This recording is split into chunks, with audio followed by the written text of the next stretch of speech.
कोल India जैसा stock अगर 5 दिन में 10% गिर जाए तो चिंता तो भाई होती है। यहाँ पर आपको क्या करना चाहिए, देखिए फ्रेंड्स। सबसे पहले आप अपने आप से पूछिए कि आप इन्वेस्टर है या ट्रेडर है। अगर आप इन्वेस्टर है तो वीडियो पूरा देखिए, ट्रेडर है तो स्किप कर सकते हैं, क्योंकि फ्रेंड्स ये वीडियो पूरी तरह से इन्वेस्टर भाइयों के लिए है। तो वीडियो पूरा देखें, शॉर्ट टर्म के लिए भी नहीं, ये सब मतलब ये जो वीडियो है ये पूरी तरह से लॉन्ग टर्म के लिए, मतलब कम से कम 5 से लेकर 10 साल के लिए अगर आप इन्वेस्ट करना चाहते हैं कोल इंडिया के ऊपर तो वीडियो देखें। अदरवाइज फ्रेंड्स आपका टाइम वेस्ट मैं नहीं करना चाहता। तो फ्रेंड्स सबसे पहले आपको बता दूं, 5 दिन के चार्ट के ऊपर कोल इंडिया आपको 10% की गिरावट यहाँ पर दिखा रहा है। कोल इंडिया का भाव जो चलता था फ्रेंड्स 1 साल के, अगर हम लोग 52 एक हाई की बात करें तो वो लगभग 270 के आसपास है। तो 1 साल के अंदर अंदर 270 वाला स्टॉक आपको 129 के भाव पर मिल रहा है। तो यहाँ पर आप क्या करेंगे, देखिए फ्रेंड्स, आप कोई स्टॉक गिर गया है वो देखकर यहाँ पर इन्वेस्टमेंट नहीं किया जाता। ये बाजार है, स्टॉक मार्केट है। यहाँ पर अगर आप देखेंगे कि कोई स्टॉक 1000 में ट्रेड करता था, आज 3 रुपये 4 रुपये पे ट्रेड कर रहा है, तो ऐसा स्टॉक अगर आप वहाँ पर इन्वेस्ट कर देंगे तो आपका पैसा कभी भी 1000 तक नहीं जाएगा। उल्टा वो 3 रुपये वाला स्टॉक यहाँ पर डूब जाएगा। वो 20 पैसा, 25 पैसा, 5 पैसा, 10 पैसा, 50 पैसा, मतलब 50 पैसा तक होता है तो 50 पैसा तक आ जाएगा। तो यहाँ पर आपको वो काम नहीं करना है, आपको यहाँ पर समझने के बाद इन्वेस्ट करना है। देखिए बेटा, सबसे पहले आपको बता दूं, चार्ट के ऊपर हम लोग देखें तो 1 मंथ के चार्ट के ऊपर कोल इंडिया लगभग 12% डाउन है। 6 मंथ के चार्ट के ऊपर यहाँ पर 40% के आसपास की गिरावट है।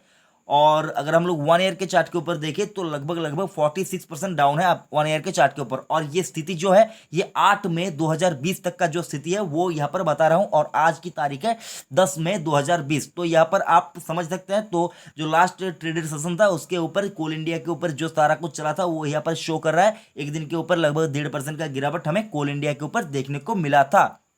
तो यहां पर जो मुद्दे की बात है वो है फ्रेंड्स, कोल इंडिया में क्या करना चाहिए। आपके मन में यही सवाल है कि भाई मैंने तो बहुत ऊंचे भाव पर यहां पर माल उठा कर रखा है, मैं क्या करूं। देखिए फ्रेंड्स, आपको तो डिविडेंड मिल रहा है। आपने जब इन्वेस्ट किया था तो आपने क्या समझ कर इन्वेस्ट किया था, ये सबसे पहले आप अपने आप को पूछिए। आपने कोल इंडिया को कॉन्सिडर करने से पहले या फिर कोल इंडिया में इन्वेस्ट करने से पहले आपने क्या सोचा था कि भाई चलो कंपनी अच्छा डिविडेंड देती है, ठीक है, डेट फ्री कंपनी है, ठीक है, कंपनी डेट फ्री कंपनी है। ये भी आप अगर नहीं जानते थे तो समझ लीजिए, इसके ऊपर कर्जा नहीं है। जो 200 करोड़ का लॉस हो रहा था हर दिन, वो सारी कंपनियां नहीं झेल पाती जिसके ऊपर कर्जा था, उनको इंटरेस्ट पे करना पड़ रहा था। और उनके जो वर्कर्स है उनका जो मतलब सैलरी है वो सारा कुछ देना पड़ रहा था। तो इसके बावजूद अगर उनको लॉस होता था तो ठीक है, लेकिन फ्रेंड्स इसके ऊपर कोई लॉस नहीं है। इसको 200 करोड़ का यहाँ पर लॉस हो रहा है, मतलब यहाँ पर कर्जा नहीं है लेकिन लॉस हो रहा है। तो इसको कोल इंडिया जैसी कंपनी मुझे जो लगता है फ्रेंड्स ये उसको क्योर कर पाएगी। कोल इंडिया वापस से प्रॉफिट में आ जाएगी। कोल इंडिया वो सारा कुछ मतलब क्योर कर लेगी, रिकवर कर लेगी। और जो दिक्कत है वो दिक्कत का जो मुकाबला है वो कोल इंडिया कर पाएगी। इतना मतलब इतनी शक्ति कोल इंडिया के, जो कोल इंडिया कंपनी इसके इसके है, मतलब इसका है, इतना शक्ति इसके ऊपर है। तो आप चिंता मत कीजिए। जो मैं कह रहा था फ्रेंड्स, आपने अगर ऊंचे वैल्यूएशन में मतलब 280, 90, 300 के आसपास भी अगर इसको उठाकर रखा है तो आप, सबसे पहले मैं आपको कहना चाहता हूं फ्रेंड्स, आप बहुत अच्छे इन्वेस्टर हैं। आपने उस वक्त सोचा, अगर आपने आईपीओ में भी लेके रखा है तो आपको ज्यादा लॉस यहाँ पर फ्रेंड्स नहीं है। आपको बहुत ज्यादा डिविडेंड कोल इंडिया की ओर से मिला है, लेकिन डिविडेंड के लिहाज से स्टॉक को बाय करना अच्छी रणनीति नहीं है। सबसे पहले आपको यह समझना होगा, डिविडेंड को देखकर स्टॉक में इन्वेस्ट ना करें। डिविडेंड आपको अलग से मिलता है, स्टॉक के परफॉर्मेंस से नहीं, वो कंपनी आपको देती है मुनाफे के ऊपर। तो यहां पर सबसे पहले मैं आपको कहना चाहूंगा फ्रेंड्स, पैनिक मत कीजिए। आपने होल्ड किया है, होल्ड करके रखा है, तो आप थोड़ा सा वक्त दीजिए। जब तक आपको लगे कि कोल इंडिया रिकवर कर लेगी, वो सारा कुछ जो मतलब चार्ट के ऊपर जो सारा कुछ यहाँ पर डाउन दिखा रहा है, नेगेटिव में दिखा रहा है, वो सारा कुछ पॉजिटिव में आएगा। आपको अगर खुद से अगर आपको यकीन है तो ठीक है, अदरवाइज आप अपने फाइनेंशियल एडवाइजर की सलाह जरूर लीजिए।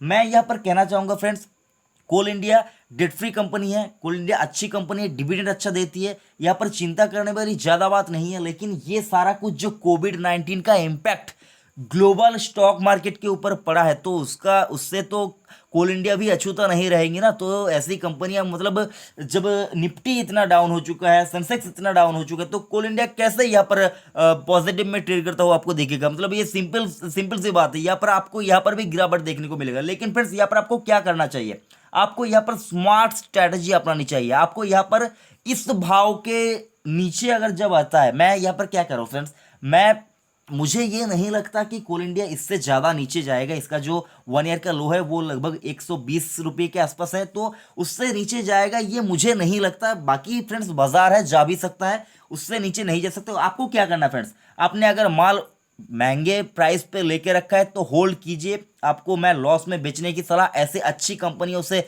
नहीं दूंगा। और अगर आप फ्रेश खरीदारी करना चाहते हैं तो आप यहाँ से, ये जो भाव चल रहा है 129 रुपये का, यहाँ से आप थोड़ा थोड़ा करके माल खरीदना शुरू कर दीजिए। बाय ऑन डिप्स की स्ट्रैटेजी अपनाइए, पैसा बन जाएगा। अच्छी कंपनी है। और जो एक लेटेस्ट अपडेट है कोल इंडिया के रिगार्डिंग, तो वो भी एक बार मैं आपको दिखाना चाहूँगा।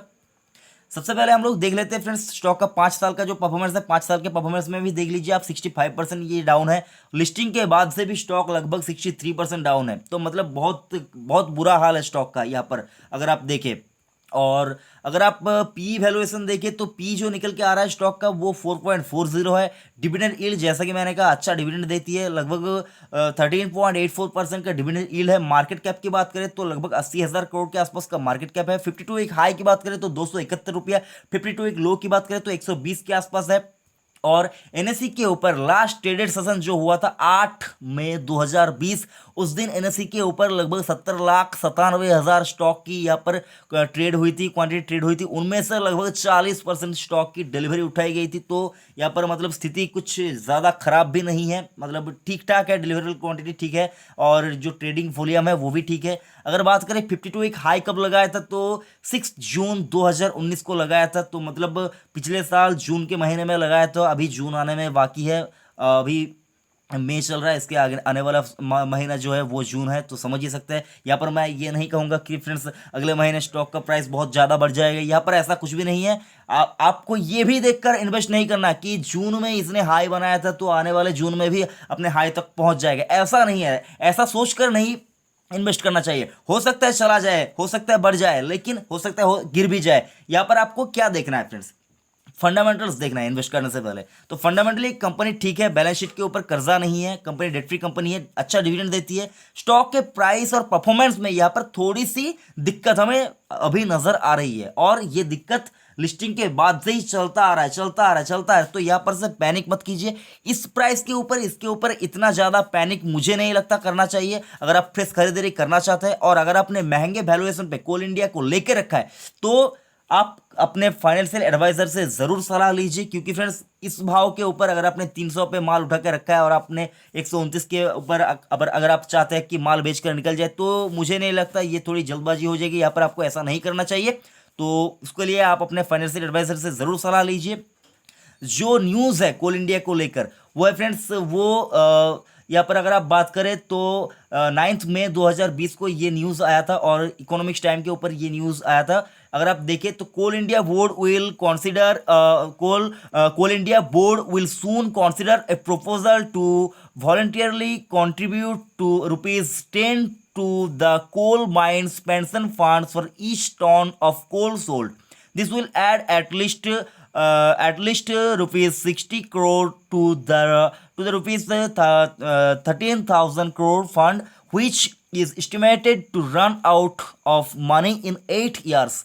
तो यहाँ पर फ्रेंड्स जो निकल के आ रहा है, कोल इंडिया के बोर्ड ने यहाँ पर एक जो प्रपोजल है, मतलब जो यहाँ पर उनका पेंशन फंड है, जो उनका पेंशन फंड है, तो उनमें उस पेंशन फंड में ये लोग लगभग 600 करोड़ मतलब यहाँ पर 600 करोड़ उस पेंशन फंड के ऊपर ये लोग कंट्रीब्यूट करेंगे, मतलब कर सकते हैं। तो इसके ऊपर एक बोर्ड मीटिंग होगी और वो जो यहाँ पर टन के हिसाब से वो 10 रुपया इस फंड के ऊपर कंट्रीब्यूट करेंगे। और ये जो फंड है इसके ऊपर से वो जो लोग यहाँ पर से पेंशन पाते हैं तो 8 साल तक ये जो पैसा है इसका यूज होगा। तो समझ ही सकते हैं ये एक मतलब न्यूज को आप कैसे लेंगे, ज़रूर आप एक बार इसको एनालाइज कीजिए। मैं इसका लिंक भी इस डिस्क्रिप्शन में दे दूंगा। आई होप फ्रेंड्स आपको मैं समझा पाया यहाँ पर क्या करना चाहिए। वीडियो अगर आपको ज़रा सा भी अच्छा लगा तो एक बड़ा सा लाइक करना, बेकार लगे तो दिल से डिसलाइक कीजिए। और अगर आपने अभी तक चैनल को सब्सक्राइब नहीं किया तो ऐसे ही न्यूज़ एंड नोटिफिकेशन के लिए चैनल को ज़रूर सब्सक्राइब कीजिए। Thank you friends.